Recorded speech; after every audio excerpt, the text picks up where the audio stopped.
It's a huge challenge for me, and I'm really pleased that you called me to speak about smart cities for happy people. I'm really immersed in the Internet of Things, in smart cities. I've been doing that for 6 years, since 2010.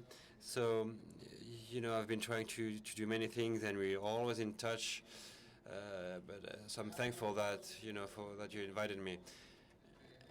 And I like the way that we have to compete in order for us to reach some collaboration, in order for us to do something, out of collaboration. That's really amazing. That's a bit my topic right now. That's what I want to talk about in smart cities for smart people. And that's what my first title, but I prefer the name Smart Cities for happier people, because we cannot conceive, a smart world without happy people. So what I want to ask you is a minimum of interaction. I want you to close your eyes for 10 seconds and try to imagine how you imagine the future of a city when you were a kid. How this collective memory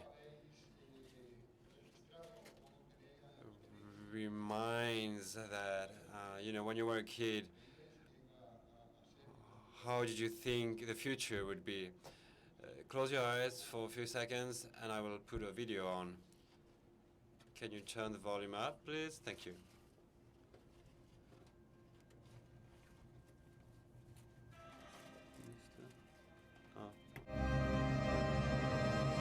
Un lugar entre lo que ya existe y lo que está por venir.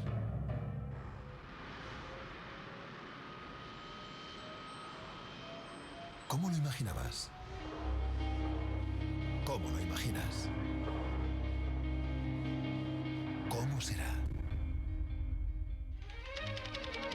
¿De dónde venimos?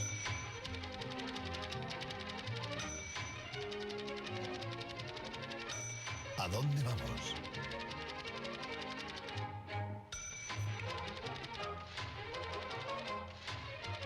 ¿Dónde estamos? Pregunta. Siente.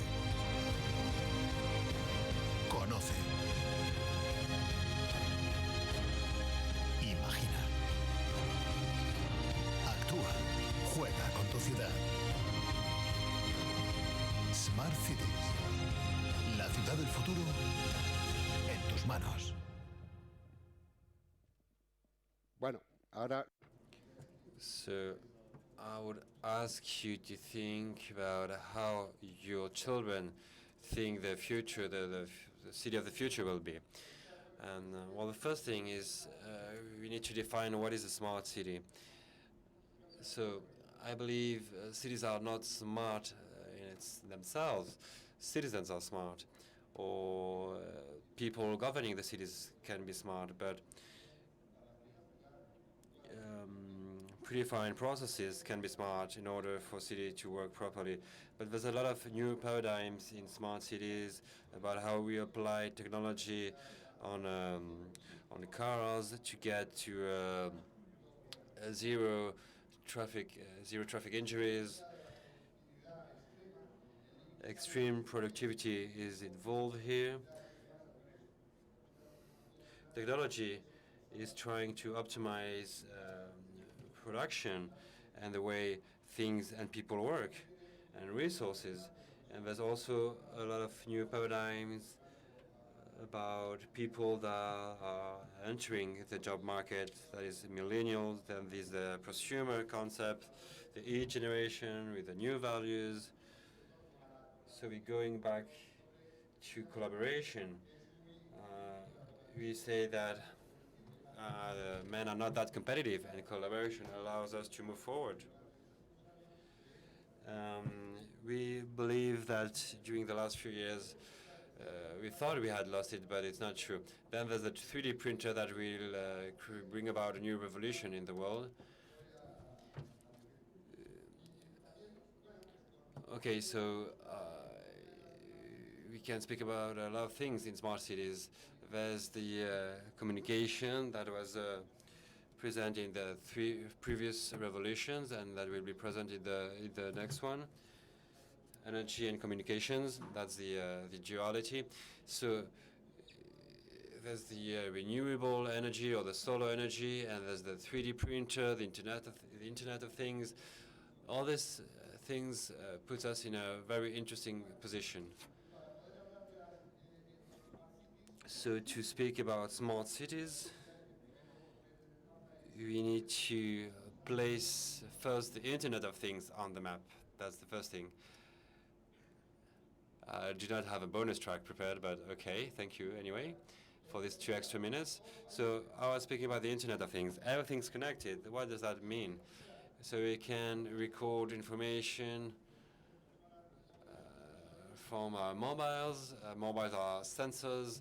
They can predict water leaks, or they can tell us what's the best option for us in terms of energy consumption. When should we put our washing machine on? There's like 30,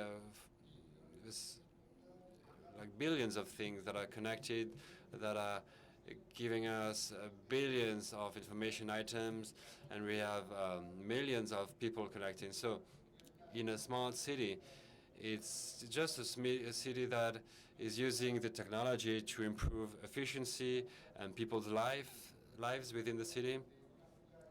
So the heart of a smart city, as we said before, is big data. And why so? Because technology has entered several markets in a transversal way. Before, we didn't see technology as a key part of markets, but now it is. And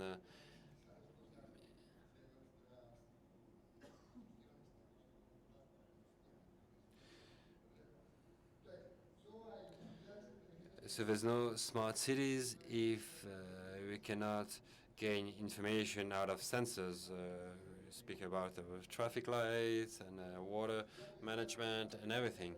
So as I said before with the 3D printer, I wanted to ask you, it's not a rhetorical question, but do you know what's that? I'm very nervous, I'm sorry, but this is brass bone that was created with a 3D printer, the titanium breast bone that was implanted in someone who had a cancer.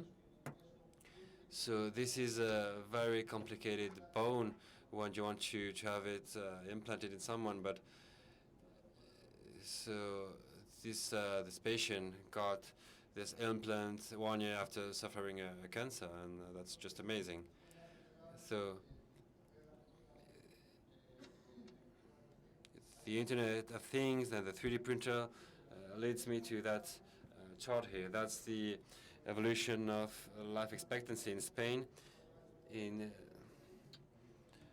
1900, our life expectancy was 34 years, and I read a few articles about that. But in 2050, we could reach 120 years. So that's just amazing. So the ideal thing is to reach 120 years old, but we should be able to do that in good conditions.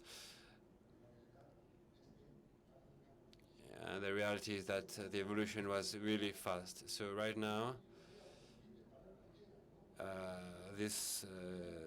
now it's really great for everyone. We're living technological revolution, and cities are providing services for citizens with managing a lot of data. So any developer can use this data on cities to create an application to make sure that, for instance, when you want to create a map, a city map, any developer can do it with the open data and with the Internet of Things.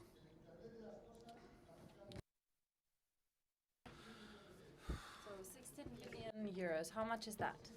Well, that is what it costs us per year in Spain to cover up all traffic accidents. I think there have been two Google car accidents because the person which was behind it rear-ended it. So it's not because the car crashed, but because there was a problem with other humans. So the way in which the automotive industry can actually improve its situation with technology and get a car that is a self-driving car within the city, without emitting CO2 and without driving over anyone, could really have an impact.